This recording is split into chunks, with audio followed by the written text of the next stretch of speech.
Hello friends, എല്ലാവർക്കും എൻ്റെ YouTube ചാനലിലേക്ക് സ്വാഗതം. ഇന്നത്തെ വീഡിയോ എന്താണെന്ന് വെച്ച് കഴിഞ്ഞാൽ കുമ്പിളപ്പം ഉണ്ടാക്കുന്നതാണ് കേട്ടോ. അതായത് ഇവിടെ ഞങ്ങളതിനെ വഷ്ണയപ്പം എന്ന് പറയും, കുമ്പിളപ്പം എന്ന് പറയും, ചക്കയപ്പം എന്നൊക്കെ പറയും. അപ്പം കുറച്ച് പഴുത്ത വരിക്കച്ചക്ക കിട്ടി, അപ്പോൾ അത് വെച്ച് കുമ്പിളപ്പം ഉണ്ടാക്കാമെന്ന് വിചാരിച്ചു. ഇതിനായിട്ട് മെയിനായിട്ട് വേണ്ട സാധനം ചക്കയും വഷ്ണയിലയുമാണ് കേട്ടോ.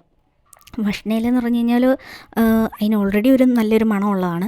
പിന്നെ ഈ ചക്കയുടെ ഒക്കെ മണം കൂടൊക്കെ ആകുമ്പോഴത്തേക്കിനും അതൊരു നല്ല വ്യത്യസ്തമായ ഒരു മണമാണ്, പിന്നെ ഒരു ടേസ്റ്റും ഉണ്ടായിരിക്കും കേട്ടോ.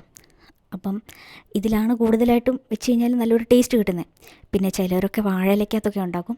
ഞങ്ങളുടെ ഇവിടെ ഇത് കൂടുതലും വഷ്ണയിലക്കകത്ത് തന്നെയാണ് ഉണ്ടാക്കാറ്. അപ്പം പഴുത്ത ഒരു വരിക്കച്ചക്കയൊക്കെ കിട്ടുവാണെന്നുണ്ടെങ്കിൽ എവിടുന്നേലുമൊക്കെ അയ്യത്തു വന്ന് വഷ്ണയിലൊക്കെ പറിച്ചുകൊണ്ട് വന്ന് ഞങ്ങളിത് ഉണ്ടാക്കാറുണ്ട്. ഇതിപ്പം 4 മണിക്ക് ഉണ്ടാക്കിയതുകൊണ്ടാണ് കേട്ടോ, ചൂട് ചായയും കുമ്പിളപ്പം. ഇത് ശരിക്കും രാത്രി വെച്ചിട്ട് രാവിലെ എടുക്കുകയാണെന്നുണ്ടെങ്കിൽ ഇത് നല്ല രീതിയിലൊന്ന് സെറ്റായിട്ട് കിട്ടും.